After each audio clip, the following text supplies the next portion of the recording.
പ്രിയമുള്ള സുഹൃത്തുക്കളെ, നമ്മുടെയൊക്കെ മക്കളുടെ ഭാവിയെ ബാധിക്കുന്ന ഒന്ന് രണ്ട് ചെറിയ കാര്യങ്ങൾ ഞാൻ ഇന്ന് നിങ്ങളുമായിട്ട് ചർച്ച ചെയ്യാൻ ആഗ്രഹിക്കുകയാണ്. പൊതുവായിട്ട് പറഞ്ഞു കേൾക്കുന്ന ഒരു സംസാരമുണ്ട്. ഇന്നത്തെ കാലത്ത് നമ്മൾ കുട്ടികളെ നമ്മുടെ പിടിയിലൊന്നും കിട്ടുകയില്ല, മാതാപിതാക്കളൊന്നും പറഞ്ഞാൽ അവരുടെ ഒരു നിയന്ത്രണത്തിൽ കിട്ടത്തില്ല. ഇപ്പോഴത്തെ ഒരു തലമുറ അല്ലെങ്കിൽ ഈ കാലഘട്ടത്തിൻ്റെ ഒരു പ്രത്യേകതയാണ്. നമ്മൾ പഴയ കാലത്തെ പോലെ ഒന്നും പറഞ്ഞിട്ട് കാര്യമില്ല. പണ്ട് കാലത്തൊക്കെ ആണെങ്കിൽ കുട്ടികളെല്ലാം മാതാപിതാക്കൾ പറഞ്ഞ് അനുസരിച്ച് വളരെ ചിട്ടയോടെ പോയിരുന്നു. ഇന്നിപ്പോൾ അതൊന്നും നമ്മൾ നോക്കിയേ പറ്റുകയില്ല. അതൊക്കെ ഈ നൂറ്റാണ്ടിൻ്റെ ഈ ആധുനിക കാലത്തിൻ്റെ കുഴപ്പമാണ്. നമുക്കറിയാം, ഈ കുഞ്ഞുങ്ങൾ ഭൂമിയിലേക്ക് പിറന്നു വീഴുമ്പോൾ അവരുടെ മനസ്സ് ഒരു കളങ്കവുമില്ലാത്ത നല്ല മാലാഖ കുഞ്ഞുങ്ങളായിട്ടാണ്. അത് പണ്ട് കാലത്താണെങ്കിലും ഈ ആധുനിക യുഗത്തിലാണെങ്കിലും കുഞ്ഞുങ്ങൾ ജനിക്കുമ്പോൾ അവർ നിഷ്കളങ്കരാണ്. പിന്നെ എങ്ങനെയാണ് പഴയ കാലത്തുള്ള കുഞ്ഞുങ്ങൾ നല്ല ഡിസിപ്ലിൻഡ് ആയിട്ട് വരുന്നു?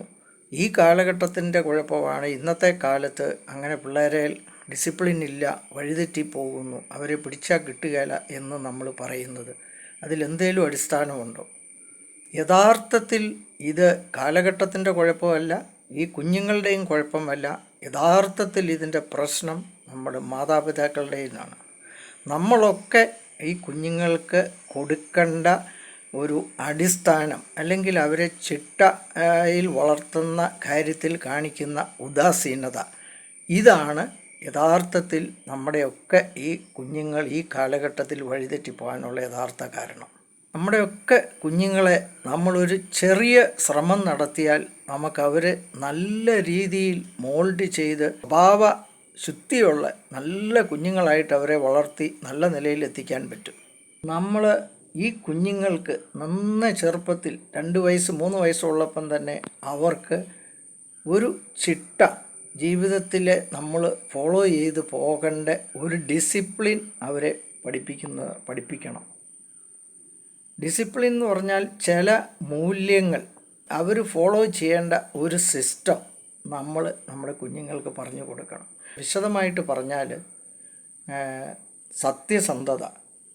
നമ്മൾ മറ്റൊരാളുടെ ഒരു രൂപ പോലും നമ്മുടെ കയ്യിൽ വരാൻ പാടില്ല, നമുക്കർഹിക്കാത്തത് നമ്മൾ വാങ്ങിക്കാൻ പാടില്ല, നമ്മൾ എടുക്കാൻ പാടില്ല. അതൊക്കെ നമ്മുടെ ജീവിതത്തിൽ നമുക്ക് ദോഷമായിട്ട് പിന്നീട് വരും. നിങ്ങൾക്ക് പറഞ്ഞു കൊടുക്കുക. രണ്ടാമത് ആത്മാർത്ഥത, സഹജീവികളോടുള്ള സ്നേഹം, ഈശ്വരവിശ്വാസം, നല്ല പ്രാർത്ഥന. കുഞ്ഞുങ്ങളെ നമ്മൾ ചെറുപ്പത്തിൽ പ്രാർത്ഥിക്കാൻ പഠിപ്പിക്കണം. എല്ലാം തമ്പുരാൻ അനുവദിച്ചെങ്കിൽ മാത്രമേ നമുക്ക് കിട്ടുള്ളൂ. അതുകൊണ്ട് ഒന്നാമത്തെ കാര്യം പ്രാർത്ഥന, ദൈവത്തിൽ വിശ്വാസം. രണ്ടാമത് നമ്മുടെ ശ്രമങ്ങൾ. ഈ ഒരു വിശ്വാസം അല്ലെങ്കിൽ ഇങ്ങനെ ഒരു ചിന്ത നമ്മുടെ കുഞ്ഞുങ്ങളുടെ മനസ്സിലേക്ക് നമ്മൾ കൊടുക്കണം. ഇതാണ് കുട്ടികൾക്ക് ഒരു അടിസ്ഥാനം നമ്മൾ ഇട്ട് കൊടുക്കേണ്ടത്. ഉദാഹരണം ചൂണ്ടിക്കാണിക്കുകയാണ്. നമ്മളൊരു വീട് പണിയാനായിട്ട് നമ്മൾ പ്ലാൻ ചെയ്യുമ്പോൾ നമ്മൾ ആദ്യം ചെയ്യുന്നത് എന്താണ്?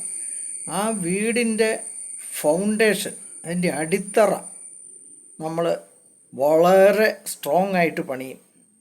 അതിൽ പണമൊന്നും നമ്മൾ ലാഭിക്കുകയല്ല, ഏറ്റവും നല്ല മെറ്റീരിയൽ ഉപയോഗിച്ച് അതിൻ്റെ അടിത്തറ നമ്മൾ വളരെ ഉറപ്പോടെ നമ്മൾ പണിയും.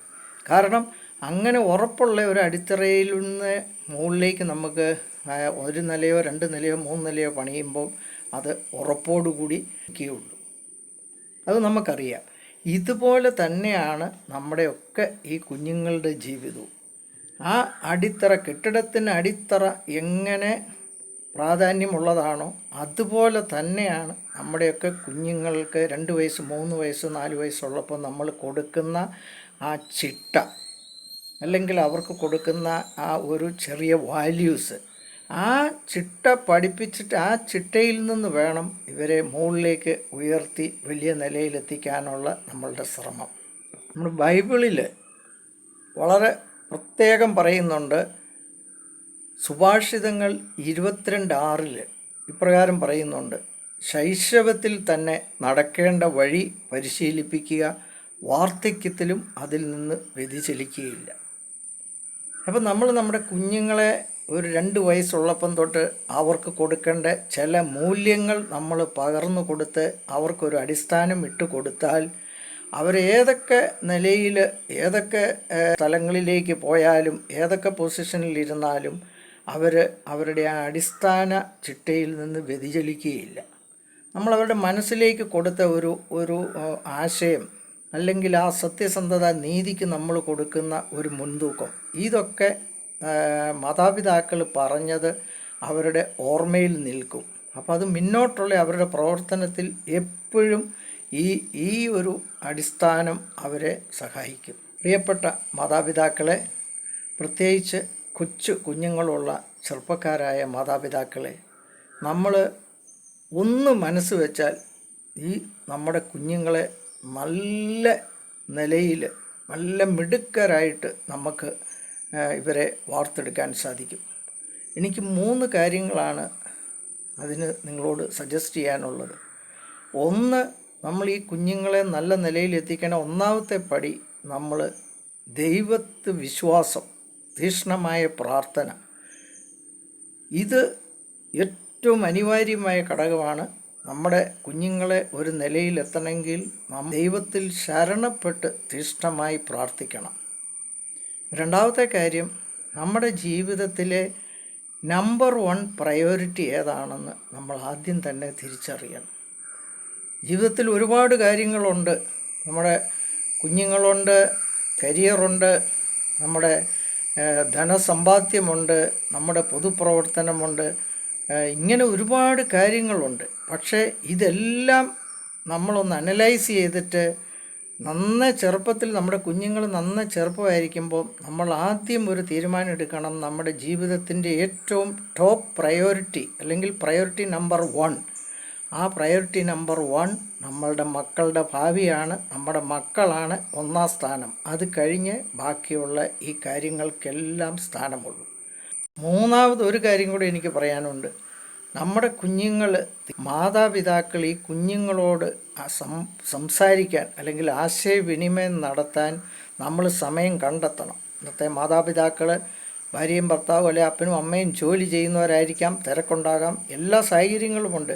പക്ഷേ നമ്മൾ ഒന്ന് ചിന്തിക്കൂ, ഈ കുഞ്ഞുങ്ങളാണ് നമ്മളുടെ ഏറ്റവും വലിയ പ്രയോറിറ്റി. നമ്മൾ അവർക്ക് വേണ്ടിയാണ് നമ്മുടെ ജീവിതം സമർപ്പിക്കുന്നത്.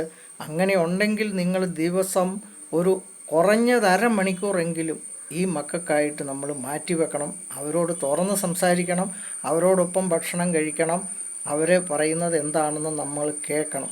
അതിൻ്റെ ഇടയ്ക്ക് കൂടെ അവർക്ക് ഇങ്ങനെയുള്ള നല്ല കാര്യങ്ങൾ, ഈ ഡിസിപ്ലിനിലേക്ക് വരേണ്ട ആവശ്യകത, നല്ല കാര്യങ്ങൾ നമ്മൾ പറഞ്ഞു കൊടുക്കണം. ഇങ്ങനെ 3 കാര്യങ്ങൾ നമ്മൾ ചെയ്തു പോയിട്ടുണ്ടെങ്കിൽ തീർച്ചയായും നമുക്ക് ഈ കുഞ്ഞുങ്ങൾ നല്ല നിലയിലേക്ക് കൊണ്ടുവരാൻ സാധിക്കും. പ്രിയപ്പെട്ട സുഹൃത്തുക്കളെ, നമുക്ക് നമ്മുടെ കുഞ്ഞുങ്ങളെ മിടുക്കരായിട്ട് നാളത്തെ ഉത്തമ പൗരന്മാരായിട്ട് അവരെ വളർത്തുവാനും അങ്ങനെ ഈ ജീവിതത്തിൻ്റെ സന്തോഷം പൂർത്തീകരിക്കാനും നമുക്ക് പരിശ്രമിക്കാം. എന്നെ ശ്രവിച്ച നിങ്ങൾ ഓരോരുത്തർക്കും ഹൃദയം നിറഞ്ഞ നന്ദി പറയുന്നു. ഇനിയും വീണ്ടും കണ്ടുമുട്ടാം. Thank you.